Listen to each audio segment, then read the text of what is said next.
All right, ladies, welcome back to the Beyond the Strategy Summit. I have a very special guest named Sandy here. Please let us know a little bit about you and who you serve and how you help, and then we're going to dive right in. Yes, I'm so excited to be here, Mara. Thank you for having me. My name is Sandy Patterson. I call myself a life and business coach, but it just feels like such a small word for the work that I do with my women. Really, my sweet spot is working with women who come to me. They are growing and scaling their online coaching businesses, and they say to me, Sandy, I am doing so much work. I am on the hamster wheel, and I am not seeing the results match the amount of work that I'm putting in to this business, and why am I not farther along, blah, blah, blah, like all the things. And so what I really work with them on is not just the strategy part, but also on really the self-trust required to move in those moments when things feel quiet, on the creating a values aligned business with values aligned strategy. Because so often people will say, they're like, I'm doing this, and this. And I'll ask them, okay, well, why are you doing that? And they say, well, I don't know, because somebody told me to, or because I saw somebody do it on Instagram, or it worked for her. And so why is it not working for me? So really creating strategy that aligns with who they are and their voice and their just vibe and their vision, so that when they wake up every day, they are excited to run their business and they're excited to execute these things. So it no longer becomes, pushing a boulder up a hill. And then the other like underlying thing is that I am 100% like type A perfectionist, firstborn energy, like very much control freak. And that I found through trial and error has definitely slowed me down in my business in various ways. And so turning that high achieving perfectionist like part of you into leverage instead of something that's slowing you down. And I talk about it as like good girl conditioning and unleashing the good girl and really just stepping into this era of you where you're running your business, you're making money, you're making impact, and you're freaking having fun doing it. So that's what I do in a nutshell. I love that because I feel like that's exactly what we're talking about in this event, where sometimes I feel like we have so much strategy shoved down our throat, or we've purchased so many courses or so many programs, and we're just like, it's not a strategy that I need. Like, I am fully aware that I do not need another strategy.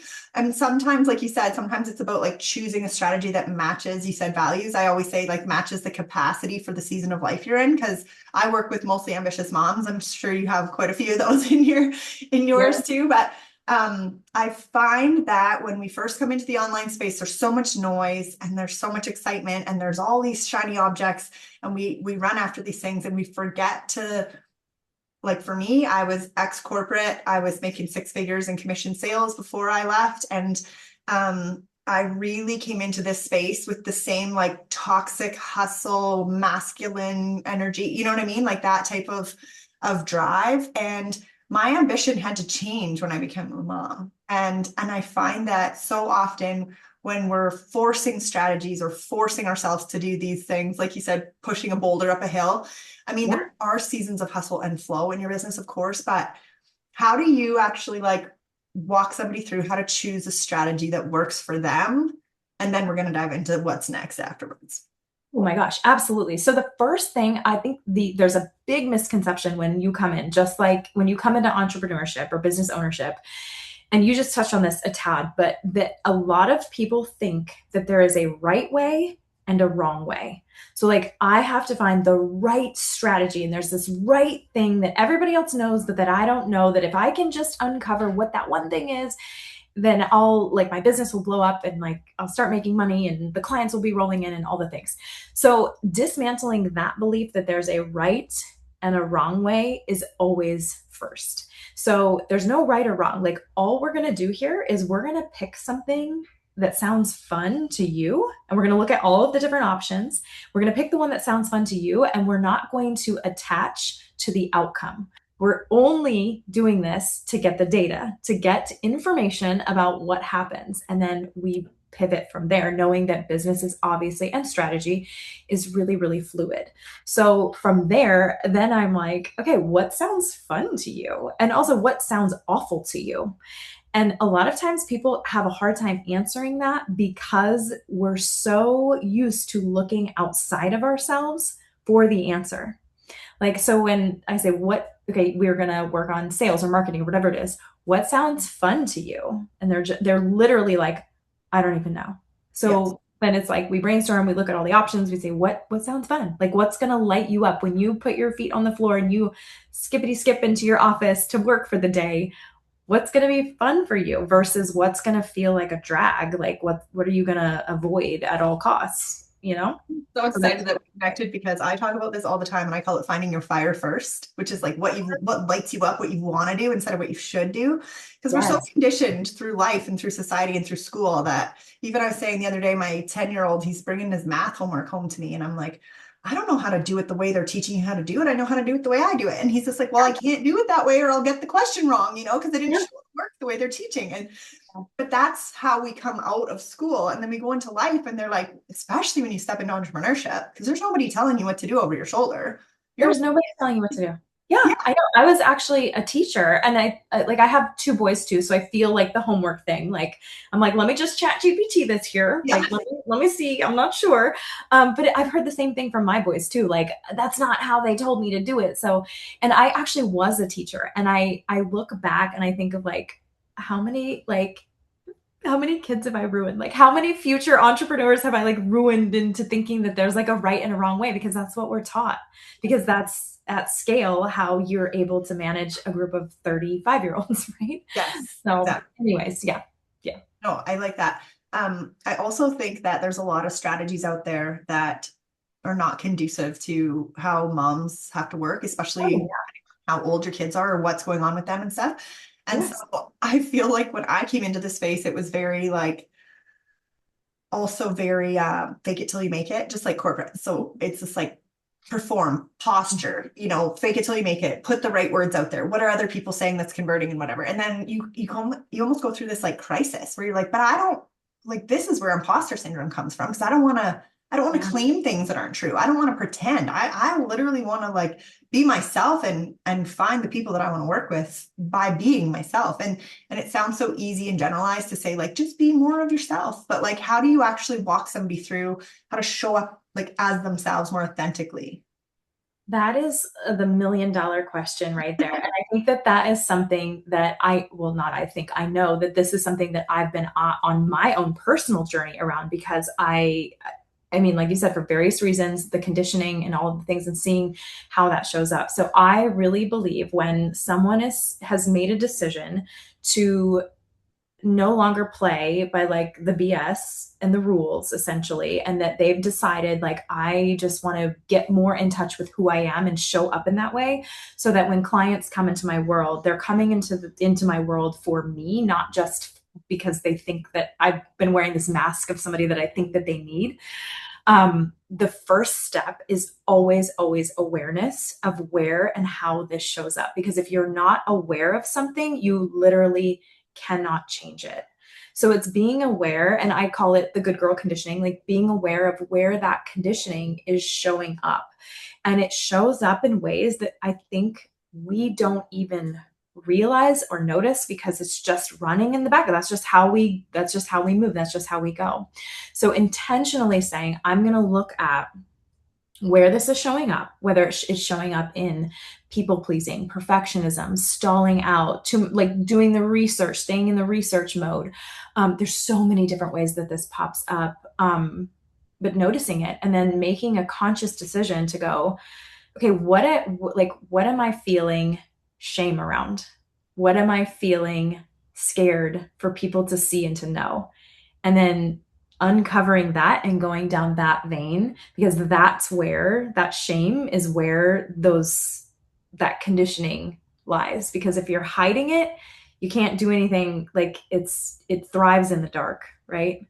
Yeah. So we have to be able to shed light on it, and when you're free in that way, not like the sky is the limit. Nothing is impossible in your business, in your life, in relationships, in everything.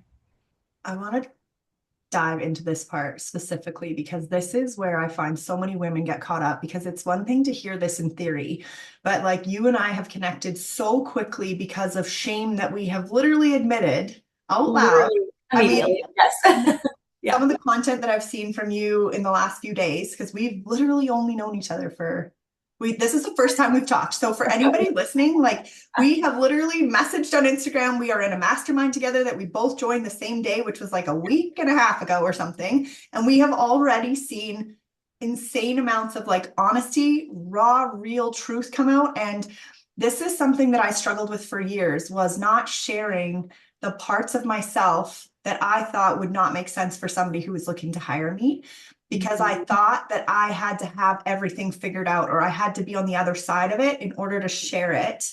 Yep. Otherwise, I would look like a loser, right? And something you said the other day was stuff about self-abandonment and when you feel like somebody doesn't like you. And something that I feel so strongly about is I I'm so worried that people don't like me. And that I don't come across that way. So when I share that out loud, most people in my life that know me are just like, what? But it's Yeah. like when you start sharing the real stuff that you struggle with or the real things that you go through, it Mhm. allows other people to see themselves in your story too. And you connect instantly, like on a heart to heart level. It's like the wildest thing. But we shy away from that in our businesses because we're faking it till we make it. Yeah, and people aren't hiring you or me or anyone. Like I've maybe I did in the beginning of my business because I didn't know any better, but I am not hiring somebody simply for the strategy. I'm hiring them because they are aligned with who I am and with my values and what is important to me and where I want to go. So it's not just the strategy part of it, it's the way of being. And when we I guess when we posture, right, and we intentionally leave things out that we subconsciously a lot of times feel like, oh my gosh, like people, what are people going to think? What's going to happen here? Like, what are they going to think of me? That is leaving out a big part of why people want to hire you and want to be in your world. And it's really, really hard to do. And I've even noticed this like in safe spaces, like really safe spaces where I know the person on the other end is like a safe spot and I know that like I'm physically safe and we're safe. I still sometimes have a hard time of like letting that come out. And so being aware and walking through that, especially if you have a space to do it with other people that were like, okay, yes, it's not just me that feels this way. It's so empowering. And that's how we show up authentically. And we no longer carry the weight and the pressure of trying to get other people to like us. Because it's really easy to say, I don't care what people think about me. And I think that I really do feel that way. Like I really actually don't care. But really, I do. We do. Yeah, Right? underneath it all. Hmm. Yeah. And I'm sure we need to have a lot of coaches come in and help us with our inner child work, but that's Yeah. where this all stems from. But at the same time, I think it's worth noting that anyone who's like running into imposter syndrome specifically, I always try to tell people that most NFL coaches, because the Americans, you're the American, right? I am. Yes. Uh-huh. Yeah. I'm in Yeah. Canada. So we're always like, oh, the Americans in their Yeah. NFL. Yeah. But most of the NFL coaches have never won a Super Bowl themselves, and yet they're hired for millions of dollars to coach a team to the Super Bowl. That's the goal that they're being hired for, right? Yeah. And Yeah. here we are being like, I wonder if I should share the stuff that I've gone through on my way to wherever, even though I'm not there yet. Like isn't that crazy? Yes, I love that analogy. That's so true. And again, like I would be skeptical, very skeptical to hire somebody that is like, "Oh yeah, I'm perfect. I have it all figured out." Like, I'm sorry, what? Like Yeah. nobody has it figured out. Nobody. The problem is we just don't want to be a beginner. We don't want to look like a loser. We don't want to look like an idiot. We don't want to look like we don't know what we're talking about. But when you can release that shame around what are people going to think about me and what if it's not perfect, then we're just free to move. And that's when things actually start moving. But it's really hard. It's a hard thing to do. Think that what you just said too is like as soon as you start moving, things like clarity almost comes through action and never in the way you expected it to show up. You know what I mean? Never. Like I was going through the mud trying to create content on social media in the last few days. And I literally felt like my body wanted to shut down and I suck at this and nobody ever moves on that because I focus mostly on my email list. I don't often focus on social, but this is my goal. I want to get better at social because I actually really enjoy it. I've just never stayed in it long enough to really get going. And Yeah. so I had this major block up inside about how this isn't really my thing, blah, blah, blah, blah, blah. And it was just like, this is ridiculous, Mara. Like, what's actually sitting underneath all of this? What's beyond the strategy? And I actually had to consciously let go of all the formula, all the content that converts courses I've ever taken, all of the Mhm. strategy, and say, like, what do you know for sure? Like, what can no one touch? Because if I can say something that's like, I'm standing dead firm in it, Mhm. imposter syndrome can't live there. I can't compare myself to anybody else because that doesn't matter because this is the thing that I know how to help somebody with for sure. And here's why. And here's the story that I've gone through. And here's how I got to that point. And do I have the perfect thing? No. But do I know how to walk through this part? Yes. And it's like, that is enough to stand That's and talk about and get hired for. And we, And that is such a beautiful framework that you just like laid out around what do I do when I feel like I have nothing to say or I have nothing to post. You start with what your truth is. What is your truth today? And your truth today may very well be different than it was yesterday, and it might be different than it is tomorrow. But what is true right now in this moment?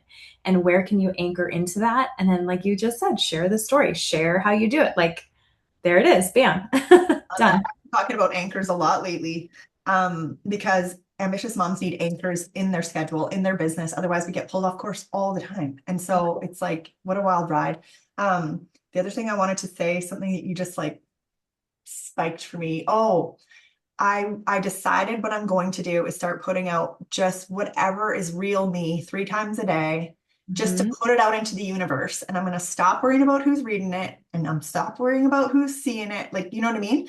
Just show up with whatever is coming to me. Yesterday it was a rant online because my kids wouldn't, like, literally would not stop interrupting me and I was about to lose my mind. And I was Yep. like, you know what? I'm just going to hit record because that's actually content for ambitious moms. And was it perfect? Was it in the formula? Was it a perfect strategy? Did I have a perfect CTA? No, but I just showed up and did it anyway because that's real, Mara. You know, that's who you get. So Yeah, I think absolutely. women need to do that more, especially while you're building the muscle of just trusting yourself to get out there and just put it into the world. Yes, 100% is just documenting your journey. That can be so powerful. And again, we get into this like spiral in our heads around like, well, I don't have it all figured out. I don't have it. But it's like, no, you actually do. And it's what makes you like, it's why people hire you. Like, and it's so relevant. Like your kids interrupting you constantly. Like that's so relevant It to happens what you all. help your clients with. All the time, all the Well, time. I can't even imagine what would happen if I actually had like uninterrupted work time for days on end. Like it would be an explosion. How old are your kids, Mara? Between 3 and 12. Okay, so you got a range. Yeah, your kids need you. Like they're It's, little. yeah, 3, 6, 10, 12. Oh wow, mine are 10 and 12, so they're a little bit older. We're heading into that like independent phase, and like where they, my It, oldest was like, "Can you?" The other day, he was like, "Can you pretend like you don't know me?" And I was like, no, I think I'm absolutely gonna need some like therapy here, like coaching or something, because okay. But yeah, I get that. I know being a mom and being a business owner is a not. wild, wild ride. But how cool that we get to like set this example for our kids that like the sky is the limit. We get to do, I don't have to wake up every day and go to a job that I hate, that I get to serve my clients in the most beautiful way and I get to do it around what's important to me, and that's them, Yeah, essentially. I mean, in literally. the past 3 years, I haven't missed a baseball game. I haven't missed a practice. I haven't missed anything, which is just wild to me. I think it's not only just the not missing the events, it's also not having the guilt pulling at you from both sides all the time. Because like when you're in corporate or you're in your career and you are always feeling like you're letting someone down. You know what I mean? You know what though? I will say, and I'll be totally transparent here, and like, let's talk about like shame here. For a long time, when I start, because I left my job, I was a former teacher. I left my job back in 2021. I launched my coaching business in 2023. Um, and for a long time, I brought the same, that's like the same vibe from my job where I felt like I couldn't be good at both. like, because that was the conditioning that I like, it has to be hard. You have to hustle, you have to work really hard in order to, make it count. And so I literally, even though was now working for myself, I brought that with me. Like, it was the same internal feelings and the same identity, just in a different, just in my office, in my home, versus like being somewhere else. And so working through that to be like, oh, like there's a lot of things that actually, like, you don't have, you're choosing to bring with you, that you don't have to bring with you. But that was there was a lot of shame surrounding that, because you want people to think that, like, oh, I left my job and now things are great and it's butterflies and sunshine, which it was in a lot of ways and it still is, but it wasn't the way that, like, I think maybe, and this is on me, but like how I portrayed it even to other people. Like, people thought, oh, she's doing great, but really inside I was like just dying in the same way. But and I'm like, I got to clean this up. This isn't why I started this business. So Yeah, I like that. I'm a firm believer that if women like us who are moms want to build like the massive vision and the movements and the all the things that we want to build, we have to schedule our life in first, because exactly what you said. Otherwise, what was the point? Like, go back to your job if you want to hate it, right? Like, yeah, it's easier to stay at a job. way easier, Way way easier. Like, maybe not like fun or comfortable or like whatever, easier. but way easier. Yeah, totally. You know Totally. exactly what you have to do. You know exactly what's expected. You know exactly how much your paycheck's going to be. You know exactly what next year's going to look like. You know what I mean? Like, you're not sitting around here trying to piece everything together, praying for your blow up season. You know what I mean? Like, it's just, but Yeah. that to be said, if you have this dream in your heart, like it almost feels like you're dying if you're not chasing it. You know that Mm. feeling? Oh yeah, and I'm sure the women that you work with are similar, in the sense of the women that I work with are very much the type of people that are not just going to have that dream sitting on their heart for the next 50 years until they can retire. They're very much like the 1% of people who are willing to do something about it, and to go even when it feels terrifying, and to That's move. terrifying. Exactly. Yep. Yep. You figure it out. Like, Most people won't do that. Most people will just stay and stay where they are, complain about it, and do nothing. I But know. not over here. Not I over here. hear all the time from moms like at soccer or at school or whatever, and they're just like, oh, I have to work. Or you're like, you'll be at a barbecue and they'll just be like, oh, like they're just talking about their plans. And this is not to sound like, oh, high and mighty, because Mhm. obviously entrepreneurship takes balls, man. Like, Yeah. Yeah. I would Yeah. say like you need the lady balls to do this, right? Seriously, But you it do. just makes me sad for so many women who have never even considered that there might be another way. And a lot of them, like you said, like would never even try, they would never even consider it, and that's totally fine. But it's just like this little thing that I use as almost like fuel to remind me of why I am doing it still. And it's just like I don't want to ever like feel that way. I always want to be available if my kids call and need me, or I always want to be available to take them to all their sports or appointments or whatever. Like, my husband obviously shares in that load too, but Yeah. I can't imagine. Oh, this is a full circle moment. Actually, the other day I was hosting an interview, and I was like, how freaking awesome is it that I get to do this as part Yeah. of my business and for a living, basically? You know what I mean? Like, I get to interview other women from around the world and talk about anything that might help some other woman build a business. You know what I mean? Any little tip that they could pick up, or an aha moment or a shift or whatever. That's the goal here. And then my daughter walked in, and it was 10 a.m. and she's Uh-huh. 3. And her hair Yeah. is so crazy. We call her Mowgli, like from the Jungle Book, raised by wolves, because her hair's nuts in the morning. And so she came in, and there was no apologizing for her interrupting the call or anything. She just came up and sat up on my lap and snuggled in, and I just kept going with the call, because I don't have to apologize for that anymore. And I just thought my goal when I had kids was to never send them to daycare. That was like a personal goal for me. And I don't judge anybody else who sends their kids to daycare. Tons of my best friends do. But for me, that was like something I told my husband that was a non-negotiable for me from the very beginning. And she's 3.5, and she's obviously the end, like she's the bookend. And I thought, how great is your life that on a Tuesday you get to sleep until 10 a.m. I didn't have to wake you up at 6 to drop you off anywhere. And like Yeah. she just saunters in, sits on my lap, and then goes off and does her thing. You know what I mean? Like, I'm just like, I did it. I made it. I didn't know who she was going to be. I set that intention, and I need to celebrate things like that because I think as women, we forget how amazing we are making our lives or our We kids' lives. totally forget. And we measure, I see this happen a lot. The measurement of success is not in those moments or those things, or like going, wow, the 10-year ago version of me would be looking at me right now and would just be like, holy shit, like you did it. Like, look at us. Like, wow, this is incredible.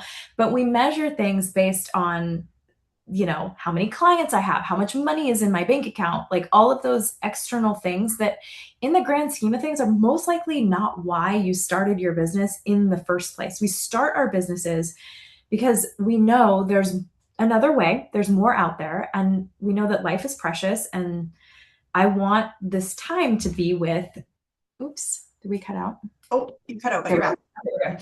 go. We want this time to be spent with the people that are important to me and that I love. That's why we do what we do. And you're absolutely right when you say, what a gift that this is what we get to give and help other women do, is to see that and to see the potential there and to see that really there's no limit. Like, Totally. it's whatever you want it to be. You just have to move through the fear and the terrifying part and the shame and all the like all that crap that comes with In your heart. those little things. Yeah, it's fine. You're gonna record. Okay, I would like to talk about this for another hour, so we're gonna have to move this Okay. to a podcast or Yeah. something. Yes. But please tell us what you are giving away for a free gift for our audience. Yes. Yes. Yes. Yes. I'm so excited to share these audios with you. It's called oh my gosh, my brain just farted. Do you have mom brain sometimes? Well, I do this all I the have time a where I'm very like, good brain. It makes me feel better. it always comes back. It's like a boomerang. Like I'm going to say something and then it's gone and then it comes back.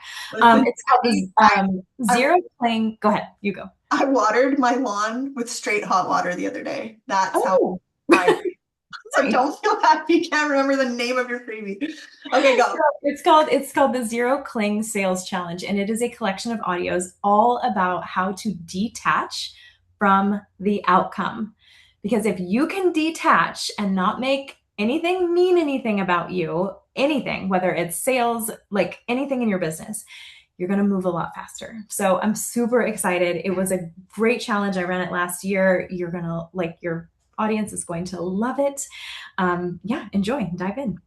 Okay, that's awesome. Okay, just to wrap up, what is your best advice for somebody who's like, man, I know it's not the strategy. I think I'm the bottleneck. Like, I need to bust through this now because I need my first six-figure year. Like, I know it's there. I know I'm ready for it. Like, what do you say to her? Yeah, I say, well, that's such a loaded question. I know.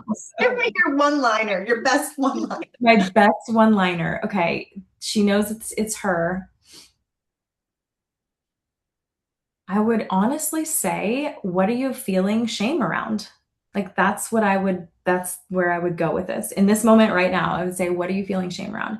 And that's what we need to start to uncover and unpack and bring forward, because that is quite literally what is holding you back in most likely a lot of different ways throughout your business. Yes. Beautiful. Yes. Well, thank you so much for having me, Mira. This was so fun. And like you Yeah, said, we could talk for like another hour. So you'll have to come be on my podcast. I definitely will.